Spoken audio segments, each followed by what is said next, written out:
comment j'ai créé un jeu pour sensibiliser à l'impact environnemental des usages des IA.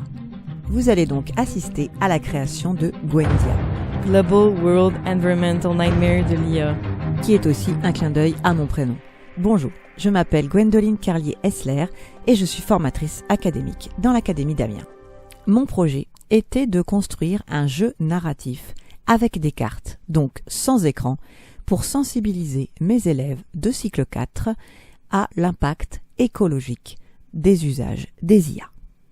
J'ai déjà élaboré un autre jeu de ce style, donc ma méthode est de créer un jeu narratif, un petit peu comme les histoires dont, entre guillemets, vous êtes le héros ou l'héroïne, et où vous effectuez des choix, et suivant le choix qui est fait, cela vous mène à telle ou telle autre carte. J'envisageais de me limiter à 20 cartes maximum. Aussi, des choix de chemin allaient devoir être effectués et ils devront donc être explicités ensuite aux élèves pour faire la différence entre jeu fait en classe et réalité. Ainsi, lorsque les élèves retourneront la première carte, la carte de départ, ils devront effectuer un choix parmi 4. Ils devront choisir un usage d'IA pour commencer, soit le dernier usage qu'ils ont eu, soit le prochain, soit un usage qui va les questionner pour la problématique du jour sur cet impact environnemental. Et ainsi de suite, chaque choix en entraînera un autre, mais pas indéfiniment, évidemment.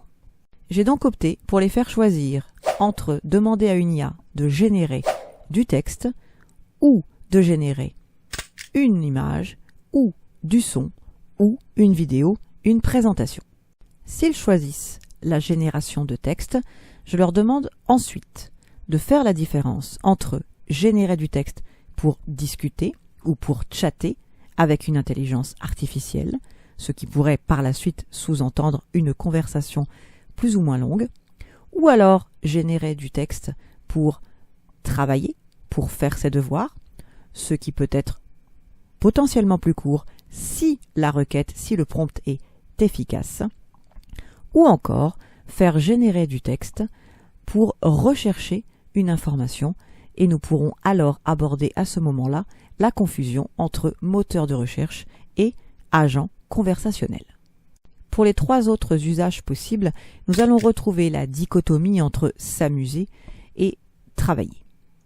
Bien évidemment, de nombreux autres croisements de chemins sont possibles, mais je me suis limitée pour ne pas alourdir le jeu, et parce que le message principal que je voulais faire passer à travers cette activité, c'était que plus les requêtes seraient nombreuses et ou plus le contenu généré serait de type multimédia, plus l'impact environnemental serait important. Ce qui signifie qu'au 3e niveau de choix de ce jeu narratif, la durée et ou le nombre de requêtes va être à prendre en compte. Évidemment, cela est vrai pour tous les usages que j'ai proposés, donc images, son et vidéo également. La difficulté sera ensuite d'affecter aux différents choix des consommations en ressources et des rejets polluants différents. Et bien sûr, de façon graduée, pour que présentation, vidéo et nombre de requêtes aient un impact supérieur.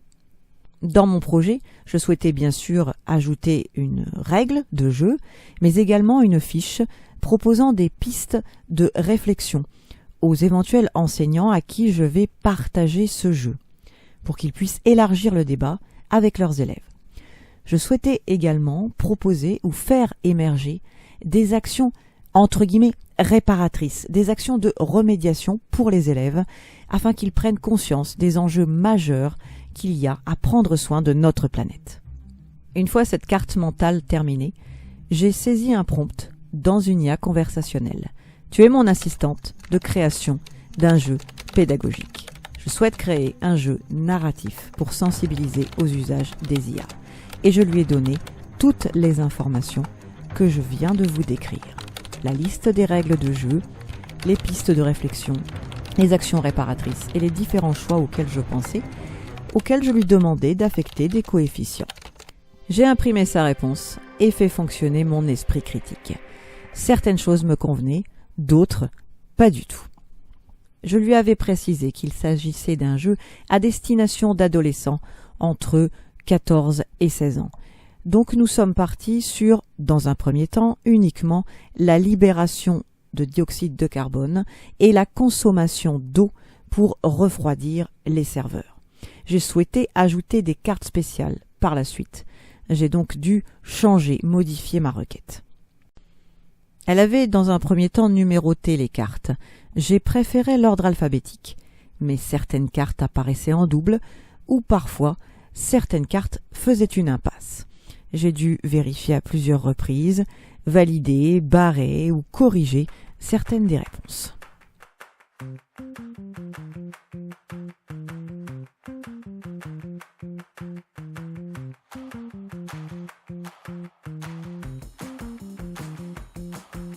Après plusieurs tests exhaustifs de tous les chemins possibles, le jeu semblait enfin être terminé. J'ai fusionné certaines cartes, renommé d'autres cartes, affiné également les 4 profils finaux auxquels les élèves peuvent arriver. J'ai ajouté ou ajusté certaines définitions afin que l'ensemble des termes utilisés soit compréhensible par l'ensemble des élèves du cycle 4. J'ai proposé plusieurs modalités pédagogiques dans la fiche destinée aux professeurs que j'ai remaniée à plusieurs reprises et j'ai pu enfin commencer la partie que je préfère, la mise en forme du jeu avec des visuels et en prenant également en compte le fait que les élèves peuvent éventuellement rejouer et donc retenter un autre chemin. Vous voyez ici le logo que j'ai fait générer par cette IA. J'ai mis les lettres également de chaque carte puisque le jeu devra débuter ainsi avec toutes les cartes étalées avec uniquement le visuel arrière avec la lettre de l'alphabet qui correspond au choix qui est effectué.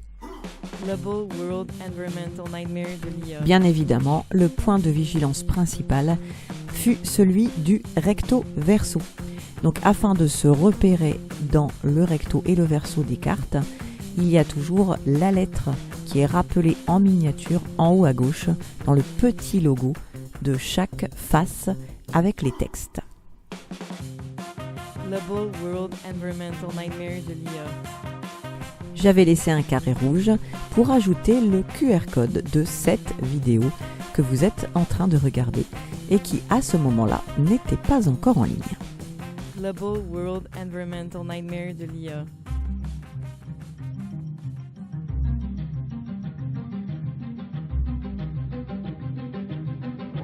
Global World Environmental Nightmare de l'IA. J'ai décidé d'ajouter des pistes pour réduire l'impact environnemental en bas de la carte avec les profils. Phase suivante, l'impression des cartes pour vérifier le visuel, les coquilles, les fautes de frappe et encore une fois l'enchaînement des possibles chemins. Global World Environmental Nightmare de l'IA. Et enfin, le test ultime. Merci aux formateurs académiques et aux formateurs de la DRAN qui ont accepté de se prêter au jeu de ce prototype de Gwendia en janvier 2026. Le jeu est maintenant prêt à être testé par les élèves. Global World Environmental Nightmare de l'IA.